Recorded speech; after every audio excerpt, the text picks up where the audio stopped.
All right, gang, what's up? It's been a while since I've been on YouTube. I've been a lot more active on X for the past, I don't know, about 6 months, maybe more, maybe less. but I think I'm gonna start bouncing back onto YouTube some. Um, so last night we watched Josh Emmett and Lerone Murphy, and I've got a likable spot in my heart for Josh Emmett.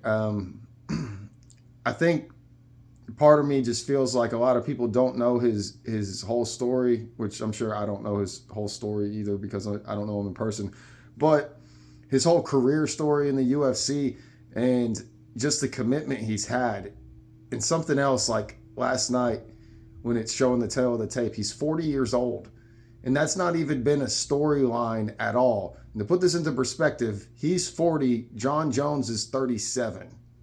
Just to give you an idea if that kind of makes things a little more realistic. So to still be competing at this high of a level, like he lost 3 rounds to 2 last night against an undefeated fighter who is 8 years. I think it could have been more than 8. It could have been like 12 years younger than him. Um, that's an amazing athlete. But where I want to go with this video is I kind of want to talk about a striking style. So JR's been making some amazing progress in training with me, and not just training with me. Honestly, we hadn't done anything in a couple of months, and it's like he just retains stuff. I honestly feel like the older people are, the easier they can mentally learn, and the less they have to practice to understand it. They just need that time to think about it, like when you're walking around at work to think about the concepts. But anyways, a struggle that JR faces against sparring with me often is my arms are twice as long as his. I'm just a lot taller guy. My limbs are really lanky. It's just my style. It's just my body and how it's built. Where he's more of a shorter, stocky build, and since I like volume striking or something, he's going to get touched a lot coming into range of his own. He will have to go through like this much range of mine just to get into his range, if that makes sense. So he'll pump the jabs and stuff, and we go over how that volume will back people up. Josh Emmett, until last night,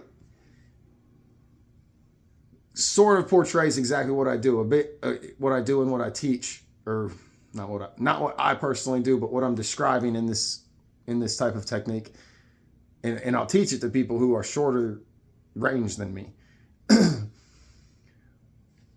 Whether he's intentful or not, like whether he's applying the technique in the way I do, I don't think he does it the same. I don't think he has the same outlook on it. But anyways, Josh would throw heavy. So like I'll teach people, just put your arms out there. Just put your arms out there. You don't have to put the gas on all of them because most of your strikes you're going to miss, especially when you are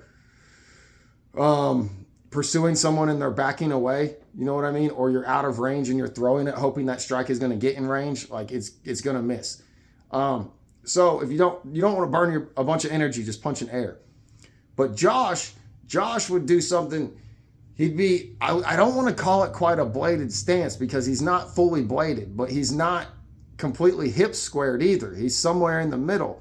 But he will heavy one, and then on his 2, sometimes it's a cross, sometimes it's an overhand, sometimes it's a punch we haven't named. But he will throw that 2 with a bunch of power, and then sometimes he turns his hip with it, sometimes he steps with it. And that covers a bunch of ground. What I took away from what he was doing, or how I started applying it, is I'm like, all right, if you gas the 2 ones first, sorry, these numbers might make it confusing. If you put a ton on your first 2 jabs, so your jab,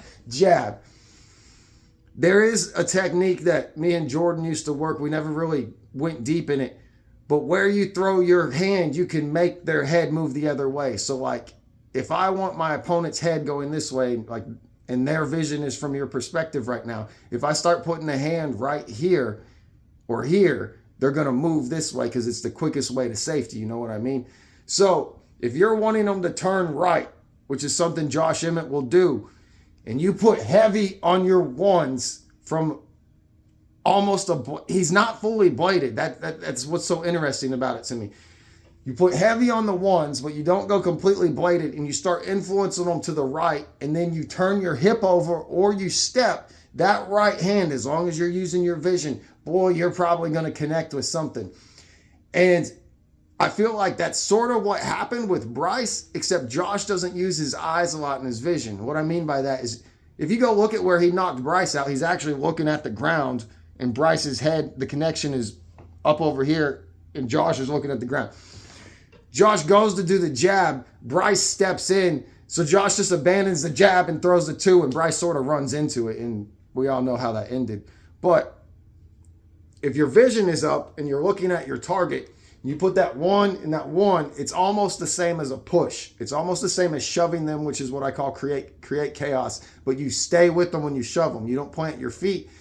So you're one, they're moving, but you know they're going to move, and you feel like you are controlling the direction they move. So if you have them not in the center, but you get, and it depends on your cage size. In these regional fights, their cages aren't going to be as big as the UFC, but you get them where they're one back step away from the cage, you know they're going right.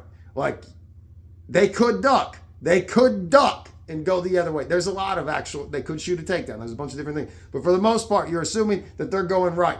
One, you're using your vision. You've closed the range so much drastically when you've turned your hip over. You've gained that much range. If you take a full step, you've gained huge amounts of range to where when your two is coming, whether you want it to be an overhand or a cross, whatever it is, when your right hand is coming, you're looking at your target and you put it where you want it. That's the concept I was trying to get JR to get to see in Josh Emmett last night. Instead, what Josh Emmett did, he did a style that's a little more with your eyes, but I don't feel like he was quite applying it correctly because I felt like I kept seeing him looking at his opponent's chest. But he would come in and he wouldn't do those heavy shots on the outside, which there's a yin and a yang to everything. Josh Emmett, 40 years old, you don't need to be gassing all these strikes if you're going into a 5-round war. And Josh hasn't had a bunch of 5-round wars, I don't think. So what we watched Josh Emmett do last night is he would get in range before he would fire. And it didn't influence the steps of his opponent. His opponent was kind of staying out of range and jumping in and jumping out. He would cut a lot of angles. They both were really, really good at ducking and slipping shots, there was several beautiful moments where one of them would go to throw a strike and the one would duck it. It is what it is. I just wanted to put that out. That's a little bit of striking of Josh Emmett breakdown. I'm probably going to send this specifically to JR because I told him about watching Josh that night, and then Josh fought completely fucking different. He didn't do what I described in the first part of this video at all. Instead, he went in, like I just mentioned, he got in his range, and then he would try to fire. But I felt like he wouldn't fire enough. He had a couple brief moments where he let off like 6 to 18 shots of hooks that I was like, boy, if he would just keep doing that, or even when the hook doesn't land, when he would do like an overhand or a hook to the head, he could do it so powerful that it would stumble Leron. And if he would just continue the combination during that stumble, that would create the chaos to where I think Josh Emmett could have found an opening. But there was a little lack in striking activity, in my opinion. I felt like in the first 2 rounds he was... This is just my opinion. I don't actually know. I felt like he was actually kind of catering to the fact, hey, I might not last 5 rounds, so I'm not going to blow it all in round 1 and 2. Because he kept shooting takedowns too. Jesus Christ, what was he doing shooting takedowns? I don't know. But it's my little Josh Emmett breakdown. He fought a completely different fight last night than what I had normally seen from his striking style. And he didn't do horribly bad. He wasn't bad, but he didn't get the W.